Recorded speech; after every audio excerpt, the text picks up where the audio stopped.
Mission 1. No unfinished business. What the hell would I want you here for? Fighters. Bah. But comrade, Lieutenant Colonel, I have orders. I know about your orders. Good job on making it here, Major. But tell me, how I'm supposed to supply you? All the division trucks are stuck at the crossing. Alright, I can get you fuel, but where am I expected to get ammunition for your Ilyushin IL-2s? The door was slightly ajar and I could hear perfectly well the bickering between Lieutenant Colonel Podgorny, the commander of the 235th Fighter Air Division, and Major Kumachenko, the leader of our makeshift air group. Earlier that morning we had braved the snowfall and low clouds and landed our 4 IL-2s at the Bolshaya Kapioniki airfield south of Stalingrad. Another 2 from the 504th Regiment were expected to arrive the next day.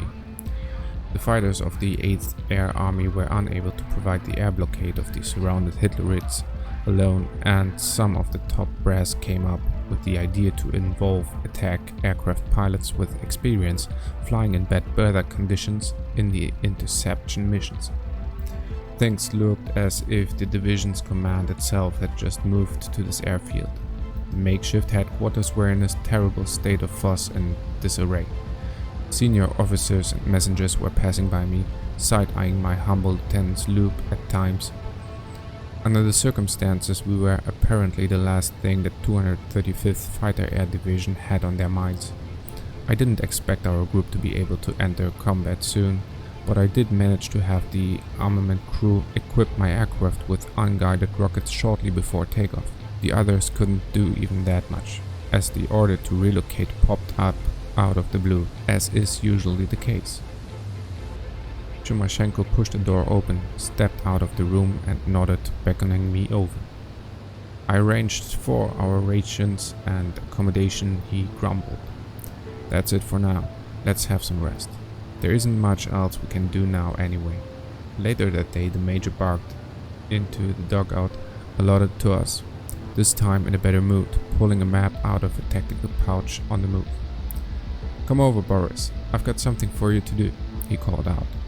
The fighters just hit a transport plane, but it landed within the encirclement ring, somewhere near this wooden area by Peshanka.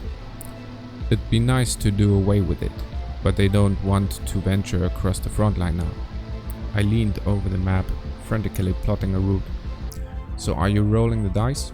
Mind you, the clouds may descend yet, and it's getting dark already. I am, Comrade Major, I resolved. I know this area well. We flew a few strafing missions there. Great then. Would you like to go solo or with Big Bulatov? Solo. I'm afraid I could lose my wingman if the weather turns bad. Alright, your plane's been refueled. Take off once ready. Don't slack it off. Date November 29, 1942. Time 1647. Weather overcast cloud base at 430 meters and snowfall. Mission. With a single attack aircraft, carry out a flight to find and destroy the downed U-52 southwest of Peshanka. Force 1 IL-2, armament 8 times ROS-82.